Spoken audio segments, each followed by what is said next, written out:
Empire Earnings. Build your financial empire. There is an outdated idea that a student can pay for their entire college tuition just by picking up a summer job. Today, that myth is shattered by the actual cost of higher education. Unless your parents have saved a massive fortune or earn exceptionally high salaries, borrowing has become a standard requirement. For the vast majority of students, debt is a commonplace reality of the modern degree. But getting that money isn't as simple as asking a bank for a check. There is a rigid, multi-layered bureaucracy standing between you and those funds, designed to measure exactly what you are expected to pay. Navigating this system requires mastering a specific, sequential 4-step roadmap to bridge the gap between your savings and the bursar's office. Missing even one of these steps can result in losing out on available aid. Following the sequence ensures you identify every available dollar to fund your enrollment. That roadmap begins with Step 1, filling out the free application for federal student aid, or the FAFSA. The Federal Student Aid website serves as the mandatory digital gateway for government support. Gather your data beforehand, specifically your and your parents' income, investments, and bank balances. This flows into the government's hub to calculate your Student Aid Index, or SAI. The SAI determines your needed support, measuring the distance between family resources and total tuition. Students often overlook a critical rule. The FAFSA is not a one-time task. You must complete this application every single year you are in school to remain eligible for aid. The FAFSA is the foundational mathematical calculation of your eligibility. Once this number is established, you can begin evaluating the actual aid packages schools offer you. This leads to Step 2. Holding a college acceptance letter is a massive milestone. It is the tangible result of years of hard work. But right behind that acceptance comes a secondary document, the Financial Aid Award Letter. And the word award is heavily misleading. Many of the line items presented as a congratulations are actually just offers from the school to let you take on expensive, interest-bearing debt. Colleges format these letters completely differently. If you place them side by side and look only at the bottom line, you cannot make a direct comparison. To avoid walking into a financial trap, you have to ignore that bottom line entirely and calculate the financial aid formula yourself. This diagram illustrates the first variable of the formula, the cost of attendance, or COA. This is a college's total price tag, which packs in tuition, mandatory fees, and room and board. The second variable is your Student Aid Index, or SAI. This is the specific dollar amount that your FAFSA application calculates your family can contribute. The formula requires a simple subtraction, the total cost of attendance minus your Student Aid Index. The result of that math gives us the exact amount of your financial need. That calculated need is the monetary gap the college's award letter is attempting to bridge. This pyramid breaks down how schools try to fill that gap. The base tier represents what we can consider free money, federal Pell Grants, and merit or athletic scholarships. This funding is strictly set aside for students demonstrating exceptional financial need or high achievement, and except in very rare instances, you never have to pay it back. Moving up the pyramid, the second tier consists of direct subsidized loans. Like grants, these are reserved strictly for students with exceptional financial need. The massive advantage of a subsidized loan is that the U.S. Department of Education covers your interest charges the entire time you are enrolled as at least a half-time student, plus the first 6 months after you graduate. Prioritizing these first 2 tiers is the most effective way to fund your education without accumulating crippling interest before you even enter the workforce. This updated pyramid includes a third tier for direct unsubsidized loans. Unlike the lower tiers, this money is available to any family, regardless of financial need. As the line graph shows, the major drawback here is that interest starts accruing immediately on the day the money is borrowed. This chart highlights another critical factor. The federal government enforces strict borrowing limits. Most dependent first-year undergraduate students are capped at borrowing $5,500. Within that limit, only $3,500 is allowed to be subsidized. The rest will accrue interest immediately. Faster pace, if you hit those caps and a gap still remains, there is a federal direct plus loan. This covers the remaining cost of attendance, provided a parent can pass a credit check to borrow it. The final option to cover a gap is taking out a private loan from a bank or outside lender.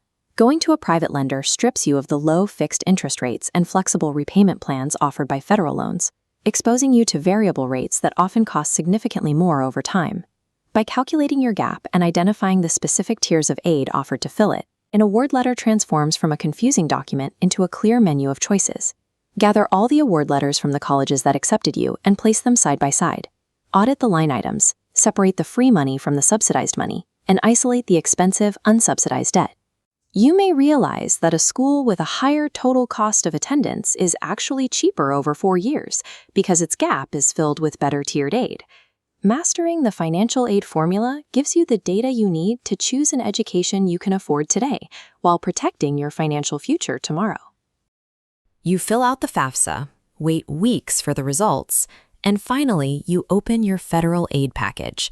But looking at the numbers, a grim reality sets in. It is not enough to cover your tuition. This chart displays a college year's total cost as a vertical bar. The bottom fills with your federal aid. That empty space at the top is the funding gap. To cover this, families turn to a bank, credit union, or private institution for a loan.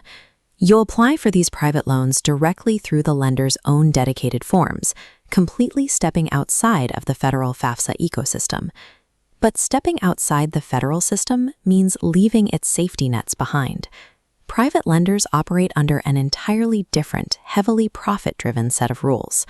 Signing on that dotted line without understanding the mechanics of private debt risks crippling your finances before you ever walk across the graduation stage.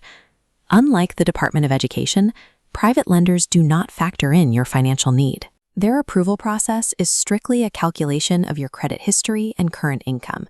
This creates an immediate hurdle. As an 18-year-old college student, your credit score is likely poor or simply non-existent. This diagram breaks down the standard workaround. The lender requires you to find someone with an established credit rating, like a parent or relative, to act as a co-signer. When that relative signs, they accept equal legal responsibility for the debt, putting their own financial health directly on the line as payments are missed. The second major hurdle is the cost, specifically how interest accumulates. This graph tracks interest. Federal loans lock in a flat, fixed rate.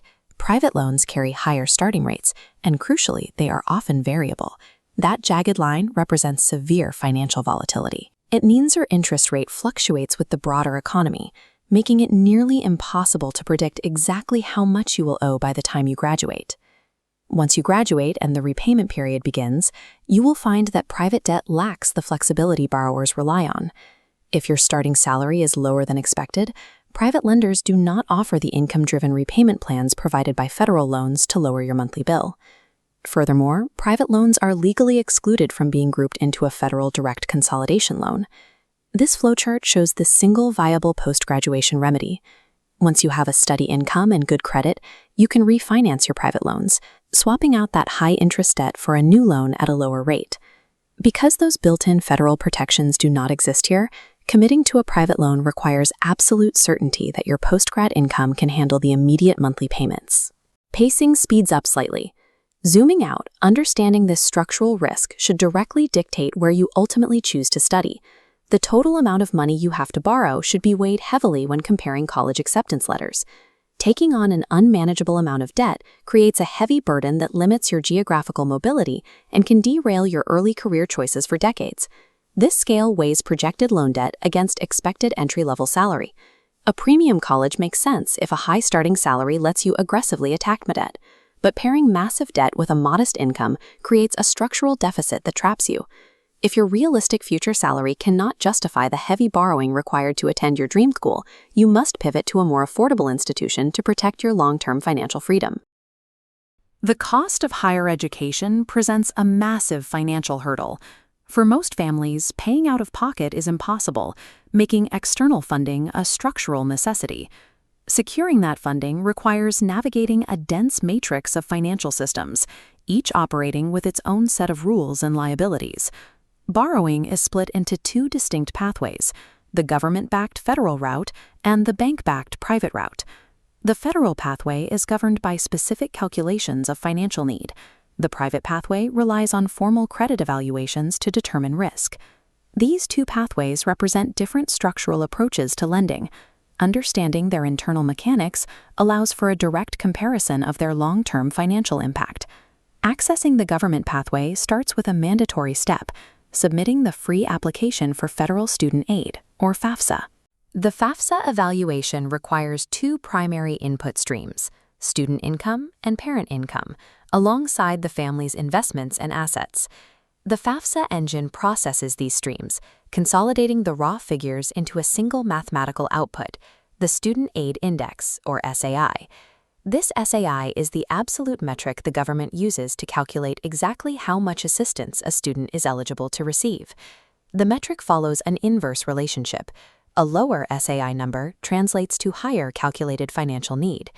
Because the federal pipeline is built around this calculation, bypassing the FAFSA locks a student out of this needs-based system.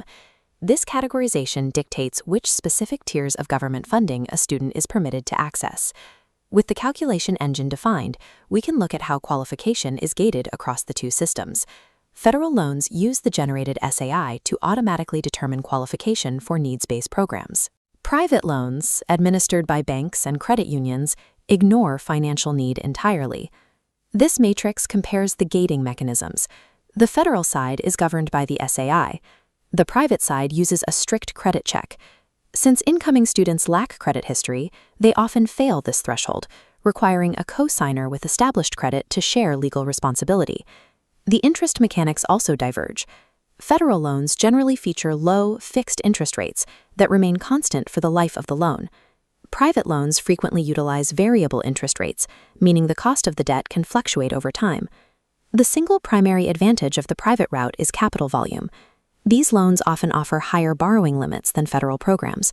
While private loans can bridge funding gaps, they carry traditional banking risks that differ from the fixed rate structure of the federal system. Within the federal pipeline itself, the architecture divides into two distinct categories. These timelines show direct subsidized and direct unsubsidized loans, each starting with an interest counter at 0.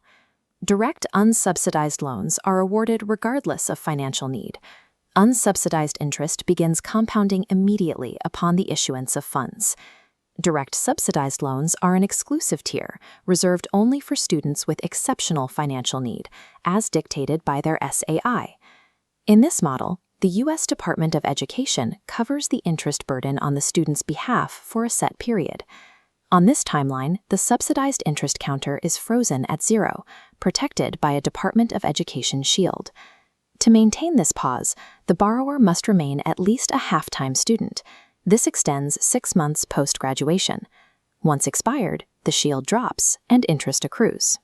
Over 4 years, the unsubsidized loan balance grows through compounding, while the subsidized loan principal remains unchanged until after the borrower leaves school.